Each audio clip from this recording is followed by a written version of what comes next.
اعوذ باللہ من الشیطان الرجیم، بسم اللہ الرحمن الرحیم۔ السلام علیکم ناظرین، امید ہے آپ خیریت سے ہوں گے۔ میں ہوں فاروق عوان، آپ ہمارا یوٹیوب چینل دیکھ رہے ہیں۔ ناظرین، آج جمعے کی صبح 5 جولائی 2024، آج پاکستان کی تاریخ کا ایک سیاہ ترین دن ہے کہ ایک ایسے دن میں ایک عوامی حکومت کو، ایک جمہوری حکومت کو، ایک منتخب حکومت کو ہٹا کے تو ایک ڈکٹیٹر جس نے حکومت پہ قبضہ کر لیا، آئین کو معطل کر دیا، جمہوری ادارے توڑ دیے، اسمبلیاں توڑ دی، اور اس کے بعد پھر کیا ہوا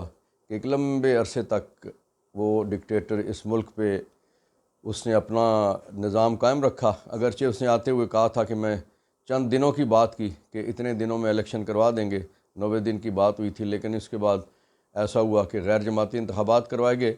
اور پاکستان کی سیاسی تاریخ میں جو سیاست میں اسمبلیوں میں قومی اسمبلی، صوبائی اسمبلی، سینٹ اور باقی جتنے بھی ادارے ہیں اس سے ریلیٹڈ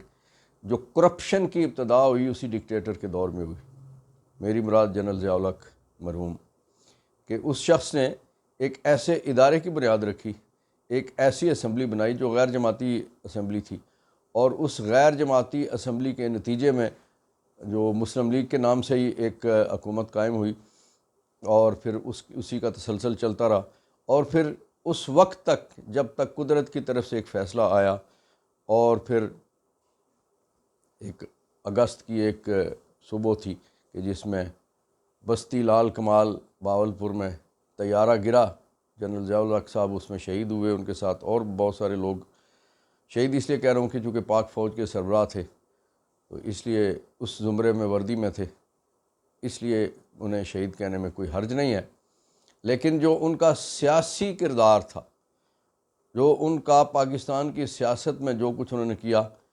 جتنے اس وقت مسائل ہیں،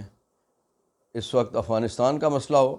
کلاشن کوف کلچر ہو، ہیروئن کلچر ہو، بدماشی کلچر ہو، قبضہ مافیا کلچر ہو، اور پھر خاص طور پہ سیاست میں پیسے کا لین دین اور گھوڑے گدھے کی طرح ایم این ایز اور ایم پی ایز اور سینیٹر کی خریداری اور ان کی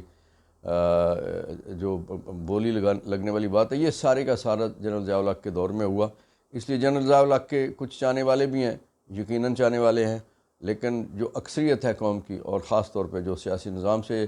منسلک لوگ ہیں اور جو لوگ جمہوریت، آئین، قانون، رول آف لاء کی بات کرتے ہیں، وہ اس دور کو سیاہ ترین دور کے طور پہ یاد کرتے ہیں۔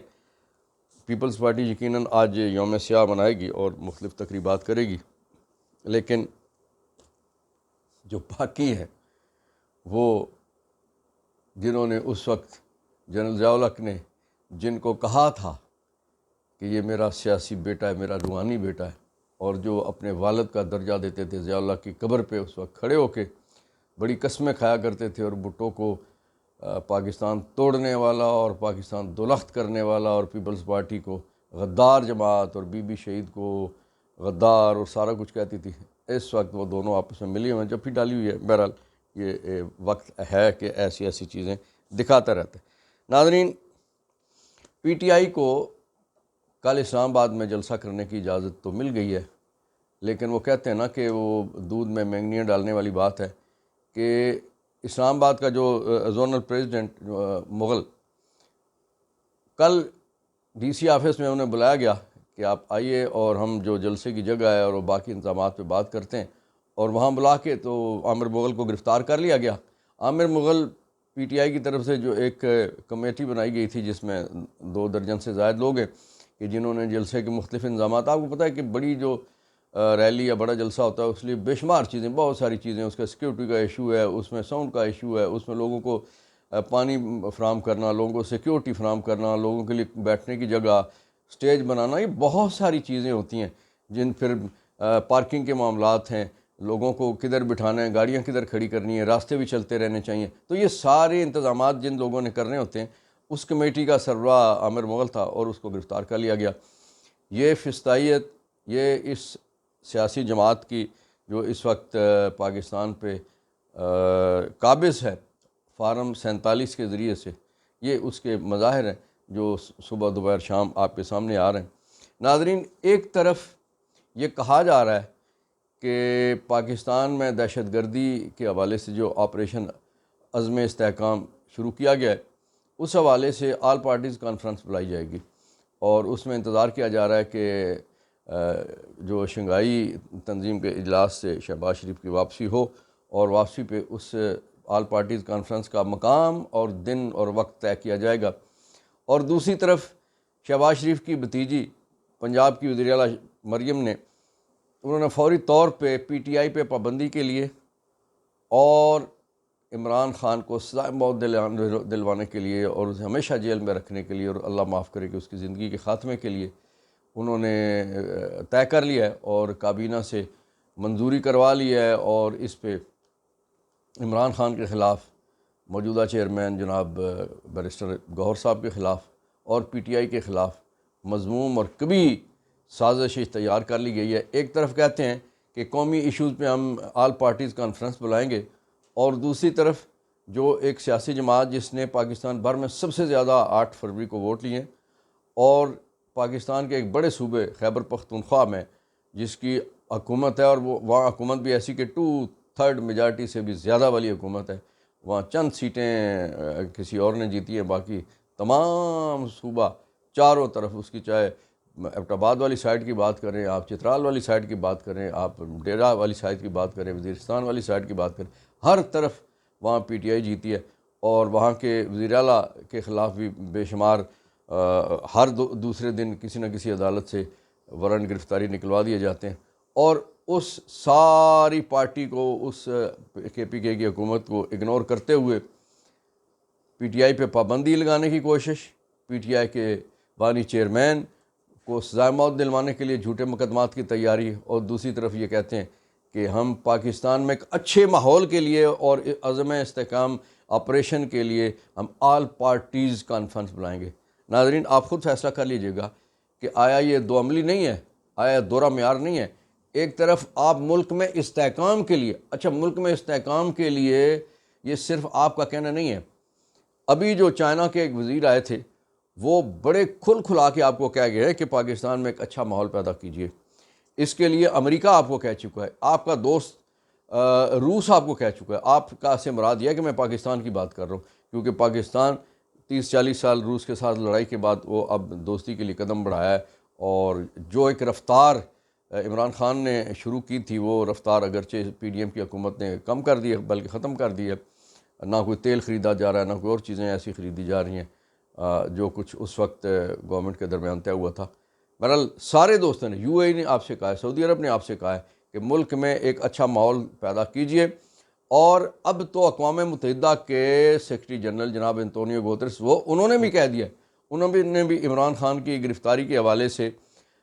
خدشات کا اظہار صرف نہیں کیا، ان کی رہائی کے لیے بھی بات کی اور کہا کہ یہ بڑی زیادتی کی بات ہے، 8 فروری کا الیکشن بھی جعلی الیکشن تھا۔ پھر اقوام متحدہ کے جو وہ گروپ ہے، اس گروپ نے بھی بات کر دیا ہے۔ پھر جو اس سے پہلے امریکہ میں جو 368 ارکان نے،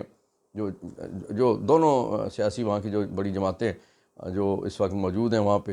ان دونوں کے اراکین نے 7 نے مخالفت کی اور 368 نے 368 انہوں نے اس کے حق میں ووٹ دیا کہ پاکستان میں 8 فروری کا الیکشن درست نہیں تھا، عمران کی گرفتاری جو ہے وہ غلط اقدام ہے، اور پی ٹی آئی کے ساتھ جو امتیازی سلوک کیا جا رہا ہے وہ درست نہیں ہے، اس پہ کمیشن بننا چاہیے۔ تو ایسے ماحول میں آپ ایک طرف آل پارٹیز کانفرنس بلانا چاہتے ہیں، اور دوسری طرف آپ پاکستان کی سب سے بڑی سیاسی جماعت اس کو پابندی لگا کے، اور اس کے بانی چیئرمین کو اللہ اس کی زندگی رکھے، زندگی موت تو اللہ کے ہاتھ میں، جب تک وہ نہیں چاہے گا کسی کی زندگی ختم نہیں ہو سکتی اور نہ کسی کو زندگی مل سکتی ہے۔ آپ نے تو بہت ساری کوشش کی اس کے خلاف، لیکن اب آپ نے ایک مریم کی حکومت اور پنجاب چونکہ آپ کو دیا گیا تھا فارم 47 کے ذریعے سے، وہاں سے آپ نے وہاں کی کابینہ سے ایک ایسا منظوری کروا لیا ہے کہ جس کی بنیاد پہ ایسے جھوٹے مقدمات بنا کے، تو اگر عمران خان اب آخری عدت کیس میں جس میں وہ گرفتار ہیں 12 تاریخ کو، اس کا بھی فیصلہ ہونے جا رہا ہے، اب وہ فیصلہ ہوتا یا نہیں ہوتا، کیونکہ اس حوالے سے آج کی خبر یہ ہے کہ خاور مانیکا نے جو 30 دن مقرر ہوئے تھے وہ 30 دن خاتمے کے قریب آئے ہیں، تو وہ اس نے اسلام آباد ہائی کورٹ سے رجوع کر لیا کہ جناب یہ جو 30 دن کی میعاد ہے اس کو آگے بڑھایا جائے، اگرچہ وہ اپیلنٹ نہیں ہے۔ اپیلنٹ کون ہے؟ عمران خان ہے، بشرا بی بی ہیں، اپیل کنندہ، یہ تو صرف رسپانڈنٹ ہے، انہوں نے تو دفاع کرنا ہے اس فیصلے کا، اور اپیل کے خلاف انہوں نے بات کرنی ہے، لیکن اس میں انہیں بہت دکھ ہے کہ جناب یہ جو 30 دن کا ٹائم مقرر ہوا ہے اس کو 30 دن کی میعاد کو ختم کر دینا چاہیے۔ تو ایک ایسے ماحول میں کہ جب آپ اس جماعت کو اس کا کلا کما کرنے کے لیے، اس جماعت کے خاتمے کے لیے، اس کی لیڈرشپ کے خاتمے کے لیے آپ لگے ہوئے ہوں، دوسری طرف دوسری سانس میں آپ یہ کہیں کہ پاکستان میں آل پارٹیز کانفرنس، ہم تو آل پارٹیز میں سے کوئی 2.5 بندوں والی یا 14 بندوں والی پارٹی کو تو آپ بٹھا سکتے ہیں، لیکن اس آل پارٹیز میں اگر پی ٹی آئی موجود نہیں ہوگی، اور پی ٹی آئی کا اتحاد جو ہے اس وقت 6 جماعتی اتحاد ہے جو پاکستان کی بڑی جماعتیں اس وقت ہیں، وہ اگر موجود نہیں ہوں گے تو کیسی آل پارٹیز کانفرنس ہوگی؟ اور اس ماحول میں اگر یہ ماحول آپ نے برقرار رکھا ہوا ہے اور اس کو برقرار رکھیں گے تو کس طرح سے پی ٹی آئی وہاں آ کے آپ کے ساتھ آپ کے بیٹھے گی اور آپ کے ہاں میں ہاں ملانے کے لیے تیار ہوگی؟ ایسا ممکن نہیں ہو سکتا۔ اگر آپ نے پاکستان کے لیے، جمہوریت کے لیے، جمہور کے لیے اور اس ریاست کے لیے کچھ کرنا ہے، آپ کے دل میں ہاں واقعی کچھ ایسی کوئی چیز خدا نخواستہ کوئی پیدا ہو گئی ہے کہ آپ کو احساس ہے کہ بڑی زیادتی ہو رہی ہے اور لوگ دہشت گردی میں مارے جا رہے ہیں، فورسز کے لوگ شہید ہو رہے ہیں، اور عوام پاکستان بھی جو ہے وہ ان کی بھی ہلاکتیں ہو رہی ہیں اور پراپرٹیز بھی تباہ ہو رہی ہیں، اگر ایسا کوئی تاثر آپ کے ذہن میں کہیں پہ کسی نہا خانے میں پیدا ہو گیا ہے تو سب سے پہلا اس کا طریقہ یہ ہے کہ جو سیاسی لوگوں کے ساتھ آپ امتیازی سلوک کر رہے ہیں، جو پی ٹی آئی کے ساتھ، عمران خان کے ساتھ، شاہ محمود قریشی، ڈاکٹر صاحبہ کے ساتھ جو کچھ کیا جا رہا ہے، اور جو باقی لوگوں کے ساتھ جو جن کی تعداد سینکڑوں میں ہے ان کے ساتھ جو کچھ کیا جا رہا ہے، اس کا خاتمہ آپ کو کرنا پڑے گا، جھوٹے مقدمات کی واپسی آپ کو کرنی پڑے گی۔ پھر آپ اس ملک میں ایک ایسا ماحول بنا پائیں گے کہ جس میں آل پارٹیز کانفرنس کے لیول پہ آپ بیٹھ کے تو کوئی بات کر سکیں لوگوں سے، لیکن اگر ایک ایسی کانفرنس جس میں پی ٹی آئی شامل نہ ہو یا پی ٹی آئی کی اتحادی جماعتیں جس میں ممکنہ طور پہ شامل نہ ہو، تو کیا کانفرنس ہوگی؟ وہ کیا فیصلے کر پائے گی؟ اس کی کیا اہمیت ہوگی؟ دنیا اس کو کیا مانے گی؟ اللہ تعالیٰ آپ کا، میرا، ہم سب کا حامی و ناصر ہو۔ انشاءاللہ اگلی ویڈیو کے ساتھ آپ کے سامنے جلد حاضر ہوتے ہیں۔ پاکستان زندہ باد، فلسطین کشمیر پائندہ باد۔